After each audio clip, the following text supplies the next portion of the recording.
What's up? I'm over and I'm doing a little bit of B-rolling and shit. B-rolling with Fifth Six.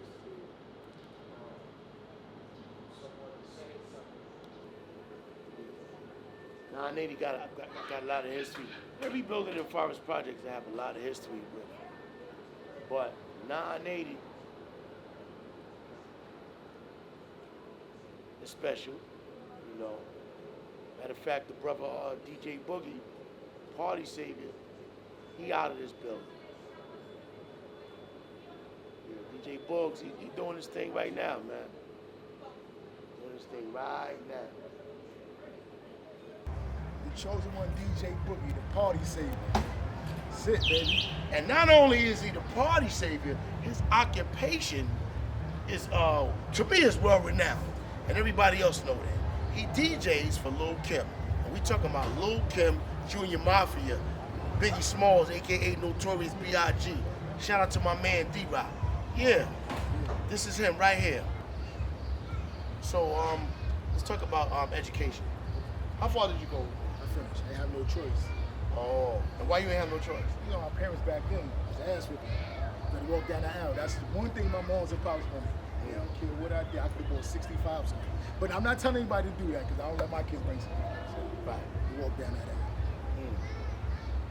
aisle. And what is your occupation now? DJ. Celebrity DJ. Celebrity DJ. Celebrity DJ. Well, we gonna get into further than that. But I want to get into growing up into Forest Projects right here, Godsville, right? So you went to public schools. Yep. What public school did you go to? 146. Junior high school 120. And Alfred Smith. Oh, you heard that? So he said 146. It's convenient when your schools are across the street from your projects. 146, you know? Yep. This is the school where they made, you gotta float, Joe. You gotta float. Yeah, right there. And then 120. Now 120, tell me about 120, man. I think that got me, set for, set for high school for the rest of my life. Because you have to be tough going there. Even though we all from the same neighborhood, you have to be tough going there. Tough skin, you know what I'm saying? Right. So it just got me prepared for high school. And then the high school you went to was Alfred E. Smith. Now, I didn't go to Alfred E. Smith. I went to that school up there, Morris High School. So I went to 158, and then I went to Morris High School. Then I got kicked out. But I used to always hear about 120 because my cousin Candice, she also went to school with a lot of people. She went to school with Showbiz. She went to school with Mike Smooth, DJ Mike Smooth, Lord Finesse DJ. You know what I mean? Yep. They all went to school together. Marquise, rest in peace to Marquise, little DeVal brother. You know what I mean? They all went to the same school. But I used to always hear about 120.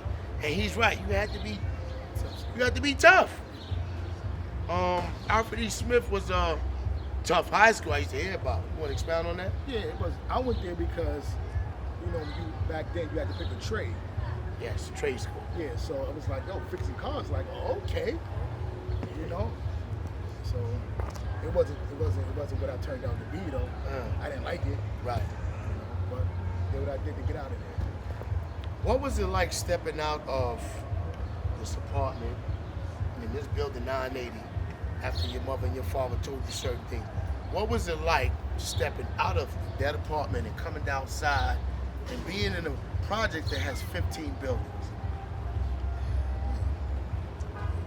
Different. Like somebody, not to cut you off, like some of your first friends.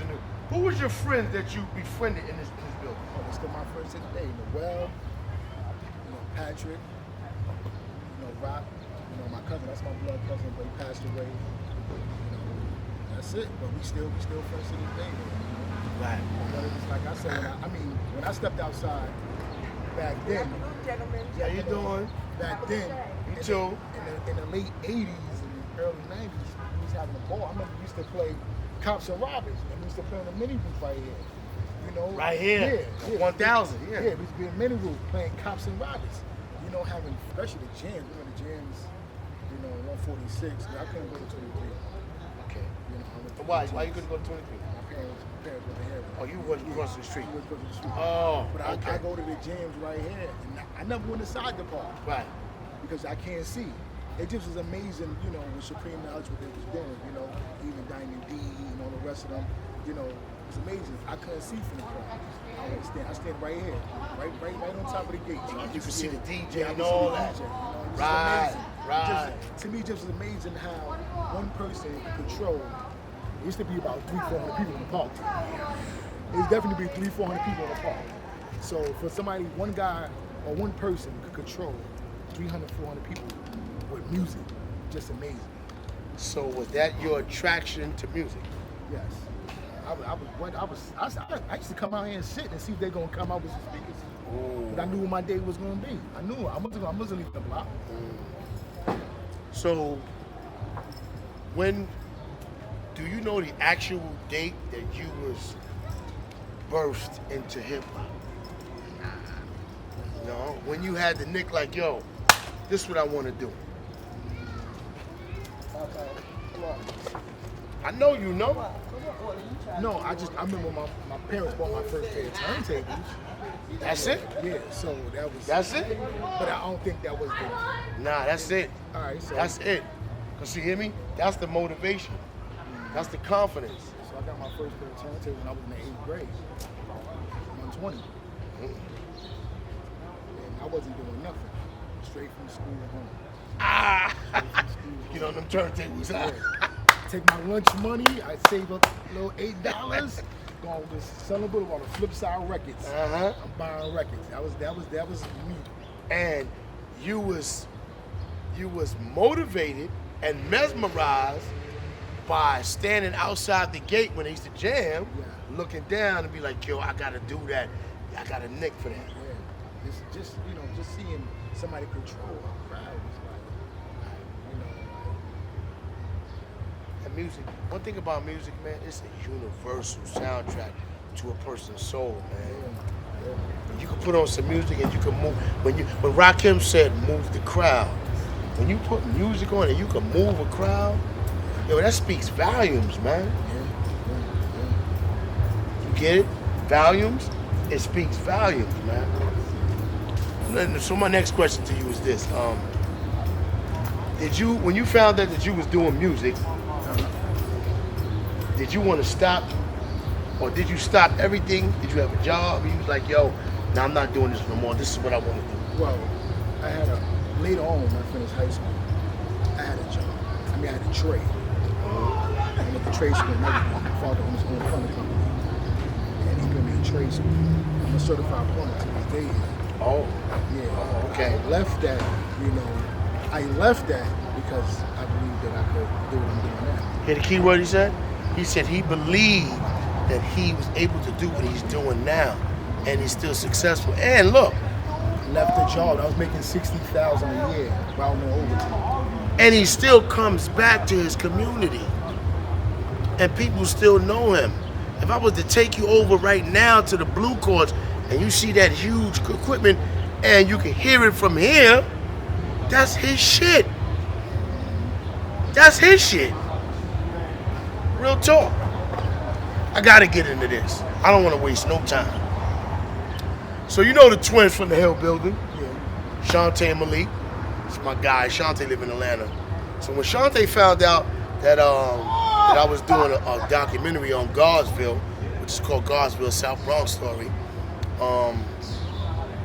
I didn't want to touch up on just music because this is about success stories. We have success stories that exist within Forest Projects. So Godsville consists of Forest, McKinley's, Albert Goodman, and Woodstock projects. Why? Because we have something which is called the Hill. And we chilled up on the hill. And all you guys that know who was really up there on that hill, you was up on that hill.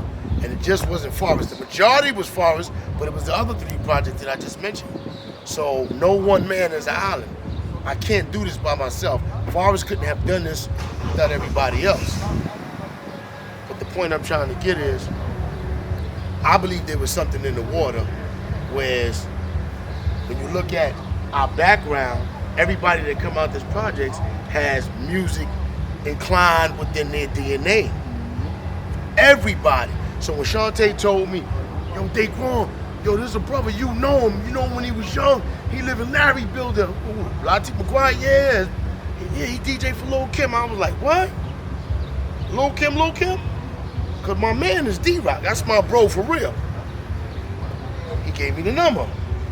We started talking to each other and all that. And then when I started seeing you on the gram, I was like, I do remember him.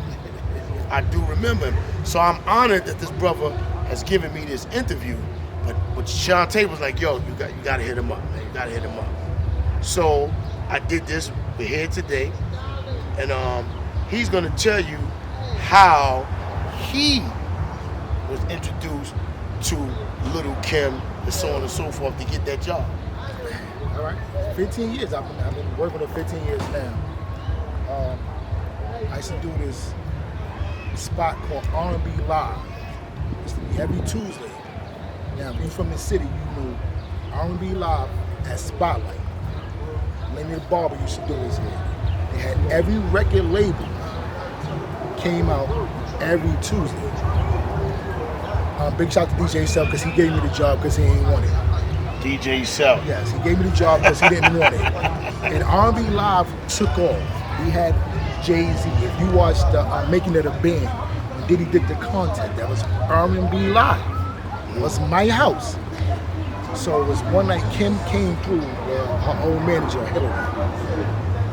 Hillary was like, yo, we looking for a DJ, yo, take my number. And I'm like, okay, I don't think it's mine, because I hear it all the time. Right. I gave her my number. Boom. Next 2 days, I'm in the barber shop getting a haircut down here on 3rd Avenue. Getting a haircut, I'm sitting there, my phone rings, I don't know who it is, I said, answer. Picks up, it's Hillary. She was like, yo, Kim got a couple of shows coming up this weekend here. So I said, what you mean this weekend? She was like, Friday, Saturday, we got shows, we need a DJ, you available? I'm like, yeah, I'm available. She's like, could you make rehearsal tonight? I said, what time? You know, such and such time. You know, I ain't believe it. Got down to some studio, I forgot the name of the studio. You know, Kim was late, if everybody knows, you know Kim was late. You know, I thought I was getting pranked for a minute. Yeah. 2 hours later, she walks in the room. And that was 15 years ago. 15 years ago. Look at that. Yeah. And y'all still working together to this day. Still. 2022, July, y'all. Still. And my big bros is coming out there, you know. They was coming every Tuesday. Who's your big bros? Law Finesse, Showbiz, Mark. They all was coming. Mark Lowe? Yeah. They all was coming down there. I spoke to Mark Lowe this morning. Yeah, they all was coming down there, you know.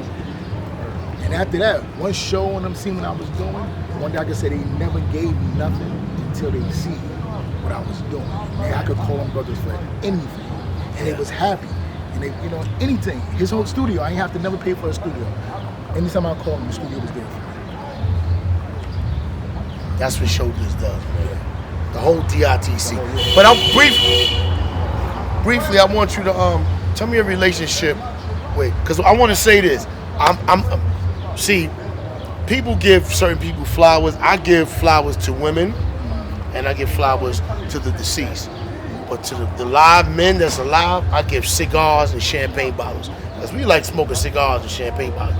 So when it comes to DITC, we know who the founders of DITC is. You know what I mean?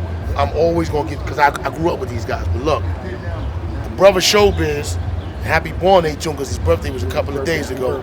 You know what I mean? It's my guy too. He's a good brother, man. A good fucking brother. Tell the camera, tell the world, you know what I mean, your relationship with Show, as far as music is concerned. Because we know you grew up with him. Yeah. So just, I could call our brother for anything to this day. You know, like I did Soul Clap over, and he cleared it for me. He ain't clear. You know how he do. A lot of people can't get that. I could go to the studio, his crib, set up plenty of meetings with him. He was happy for seeing, like, yo, what I done. You know what I'm saying? And I didn't ask for no help. Right. Because they never asked for no help. That's right. They went out there and got it, and I went out there and got it myself. That's right. So now it's like, yo, if you know, like you said, you know Diggity, DITC, you know your favorite artist, back then had to come see them for a beat. Exactly. Exactly. Any of your favorite artists from Jay to Biggie, Kim, had to come through that campus. You heard? Look, I'm not making this up. You heard it from Lil Kim's DJ. Anybody, yo. Name your top 5. They had to come see one of them, dog. You heard that, right? You hear that, right? How about the brother Diamond D? Oh, Diamond D, yeah. Diamond D, I used to go to Diamond D's house because my cousin and his sister was like this. Gina. Yeah. Yeah, Gina. So I used to go up there and I used to see all his records and stuff, you know, and I used to, you know, that's why I used to go up there just to see how many records he got, you know. You ever been to Hutch and Freem house? Oh yeah, the whole living was full of I spoke to them this morning. Yeah. Whole living was full of speakers. Oh my God! As soon as you open the door, you know, I interviewed Diamond D. Bless you. I interviewed Diamond D a couple of weeks ago when I was in Atlanta, and I always tell this story to him and Hutch and Preem. I used to have them battle each other mentally without them knowing. So Supreme and Hutch live in 1000, same building as Fat Joe building. Diamond D lives in 1020 right across the street. Rest in peace to my man Big Fred, Fat Fred. You know, I used to go to the Diamond D house and be like, yo, real nice on the tables, man, but I think Hutch is a little better. And then when I would go to DJ Hutch and Supreme house, I would go up in there, hit their house and tell them, yo, Diamond D got more records than you. And I would have them go at each other, not even knowing, and they laugh about that shit to this day. Yeah, they say that about me, manipulator. But I just, it was like, I didn't even know I was going to be around guys who was going to be monumental. And this guy's monumental as well. I got to go back to this. It's something in the water, bro. It's something in the water. So I say that to say this. You got a good relationship with Diamond D.